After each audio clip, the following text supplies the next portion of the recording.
வணக்கம். இன்றைக்கி நம்ம சோயா உருளைக்கிழங்கு வச்சு பிரியாணி எப்படி செய்யலாங்கிறத பார்க்கலாம். லஞ்ச் பாக்ஸ் கொடுக்குறதுக்கு அருமையாக இருக்கும். ஸோ வாங்க எப்படி செய்யலாங்கிறத பார்க்கலாம். இப்போ ஒரு மிக்ஸி ஜார் எடுத்துக்கலாம். இதில் பார்த்திங்கன்னா ஒரு 7 சின்ன வெங்காயம் சேர்த்துக்கலாம், 2 பச்சை மிளகாய் சேர்த்துக்கலாம்.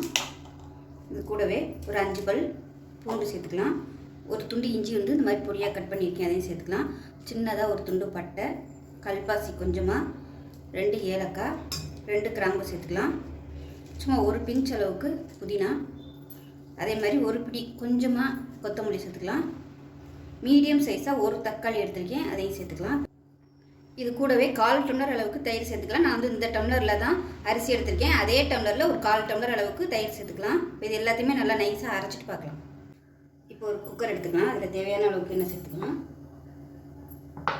மீடியமான ஃப்ளேமில் அப்பப்போ கிளறி விட்டு மூடிக்கணும், எண்ணெய் பிரிகிற அளவுக்கு. இப்போ பார்த்திங்கன்னா 1 டம்ளருக்கு 1.5 டம்ளர் தண்ணி நான் முன்னாடியே ஊற வச்சுருந்தேன். அந்த தண்ணி, அரிசி ஊற வச்சுருந்த தண்ணியை மட்டும் இப்போ ஊற்றி சூடு பண்ணி வச்சுருக்கேன். இதை சேர்த்துக்கலாம். இப்போ நல்லா கொதிக்க ஆரம்பிச்சிடும். இந்த மாதிரி சுடு தண்ணி சேர்க்கல சீக்கிரமாகவே உங்களுக்கு கொதி வந்துடும். டேஸ்ட்டும் நல்லாயிருக்கும் நார்மல் தண்ணி ஊற்றுறத விட. நான் முன்னாடியே பார்த்திங்கன்னா 1 டம்ளர் அரிசி 1.5 டம்ளர் தண்ணி ஊற்றி ஊற வச்சுருந்தேன். அது நல்லா 20 நிமிஷம் ஊறிடுச்சு. ஊறினதுக்கப்புறம் தண்ணி நம்ம செக் பண்ணி பார்த்தோம்னா ஒரு 1/4 டம்ளர் மட்டும் கம்மியாக இருக்கும். அந்த 1/4 டம்ளர் மட்டும் ஊற்றி 1.5 டம்ளர் நான் ஊற்றி வச்சுருக்கேன். இப்போ அந்த ஃப்ளேவர் எல்லாமே அந்த தண்ணியில் இருக்கும். அந்த தண்ணியை வேஸ்ட் பண்ணோம்னா டேஸ்ட் அரிசியோட டேஸ்ட் எல்லாமே போயிடும். அதனால் எப்போயுமே ஊற வச்ச தண்ணி நம்ம வேஸ்ட் பண்ணக்கூடாது. சேர்த்துக்கிட்டோம்னா நல்லா பிரியாணி நல்லா வாசனையாக இருக்கும். எப்போயுமே இது கொதிக்க ஆரம்பிக்கட்டும். இப்போ அதில் உப்பு கம்மியாக இருக்குது, உப்பு சேர்த்துக்கலாம். கல்லுப்பா சேர்க்கறதுனால கொதிக்கையிலே போட்டோம்னா கரைஞ்சிடும். இப்போ தண்ணி நல்லா கொதிக்க ஆரம்பிக்குது.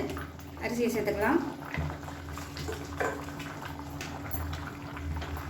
நல்லா கலந்து விட்டுலாம். ரொம்ப கிளற வேணாம், ஜென்டிலாக கிளறி விட்டுக்கலாம். இல்லைன்னா உங்களுக்கு அரிசி உடஞ்சிரும், நீளமாக கிடைக்காது. இப்போ எல்லாத்தையும் கலந்து வச்சு மூடி வச்சிடலாம்.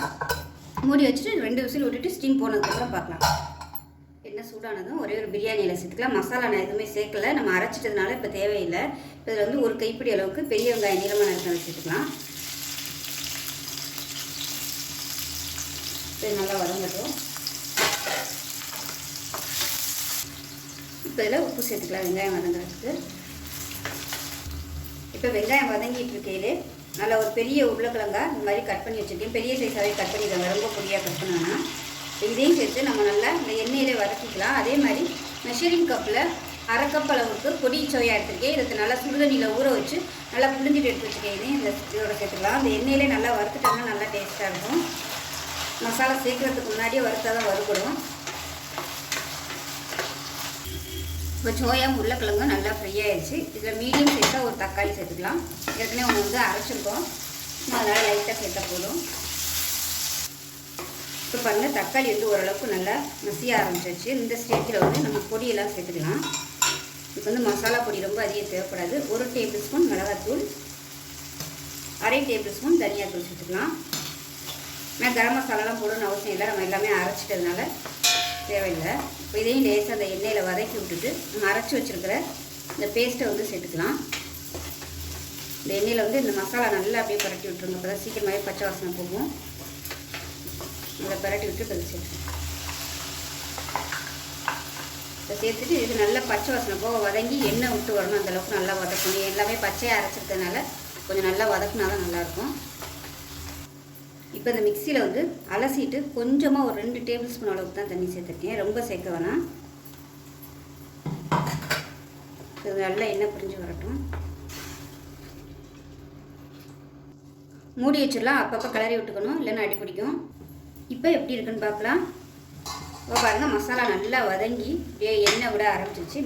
மீடியமான ஃப்ளேமில் அப்பப்போ கிளறி விட்டு மூடிக்கணும், எண்ணெய் பிரிகிற அளவுக்கு. இப்போ பார்த்திங்கன்னா 1 டம்ளருக்கு 1.5 டம்ளர் தண்ணி நான் முன்னாடியே ஊற வச்சுருந்தேன். அந்த தண்ணி, அரிசி ஊற வச்சுருந்த தண்ணியை மட்டும் இப்போ ஊற்றி சூடு பண்ணி வச்சுருக்கேன். இதை சேர்த்துக்கலாம். இப்போ நல்லா கொதிக்க ஆரம்பிச்சிடும். இந்த மாதிரி சுடு தண்ணி சேர்க்கல சீக்கிரமாகவே உங்களுக்கு கொதி வந்துடும். டேஸ்ட்டும் நல்லாயிருக்கும் நார்மல் தண்ணி ஊற்றுறத விட. நான் முன்னாடியே பார்த்திங்கன்னா 1 டம்ளர் அரிசி 1.5 டம்ளர் தண்ணி ஊற்றி ஊற வச்சுருந்தேன். அது நல்லா 20 நிமிஷம் ஊறிடுச்சு. ஊறினதுக்கப்புறம் தண்ணி நம்ம செக் பண்ணி பார்த்தோம்னா ஒரு 1/4 டம்ளர் மட்டும் கம்மியாக இருக்கும்.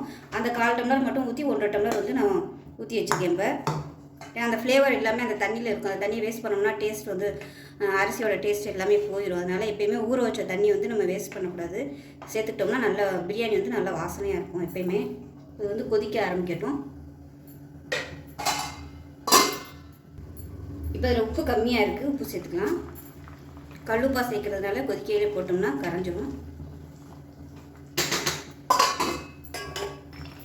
இப்போ தண்ணி நல்லா கொதிக்க ஆரம்பிக்குது.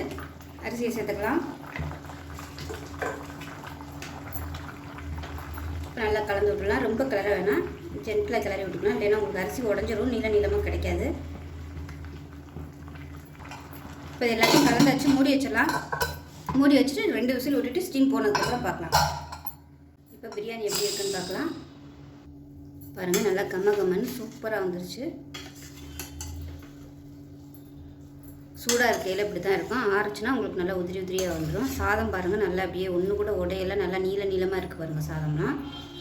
எப்பயுமே சாதத்தை அரிசியை சேர்த்துட்டு ரொம்ப வந்து கிளறக்கூடாது. கிளறினோம்னா ஊற வச்சுருக்க அரிசி வந்து உடஞ்சிரும். இதுக்கு வந்து சைடிஷே தேவையில்லை, அப்படியே சாப்பிடலாம். வேணும்னா நீங்கள் வெங்காய பச்சடி கூட வச்சுக்கலாம். ஏன்னா உருளைக்கிழங்கு சோயாலாம் இருக்கிறதுனால எதுவுமே தேவையில்லை, அப்படியே சாப்பிடலாம். இல்லைன்னா ஒரு முட்டை ஆம்லெட்டு, நம்ம முட்டை ரோஸ்ட் இந்த மாதிரி எதுவும் வச்சுக்கலாம். காலையில் லஞ்ச் பாக்ஸுக்கு கொடுக்குறதுக்கு ரொம்பவே ஒரு சூப்பரான ரெசிபி இது. ஸோ கண்டிப்பாக செஞ்சு பாருங்கள், பிள்ளைகளுக்குலாம் ரொம்ப பிடிக்கும். ஸோ செஞ்சு பார்த்துட்டு எப்படி வந்துச்சுங்கிறத சொல்லுங்கள். வீடியோ பிடிச்சிச்சுன்னா லைக் பண்ணுங்கள், கமெண்ட் பண்ணுங்கள், சேனலை சப்ஸ்கிரைப் பண்ணுங்கள், பக்கத்தில் உள்ள பெல் பட்டனையும் ப்ரெஸ் பண்ணுங்கள். நன்றி.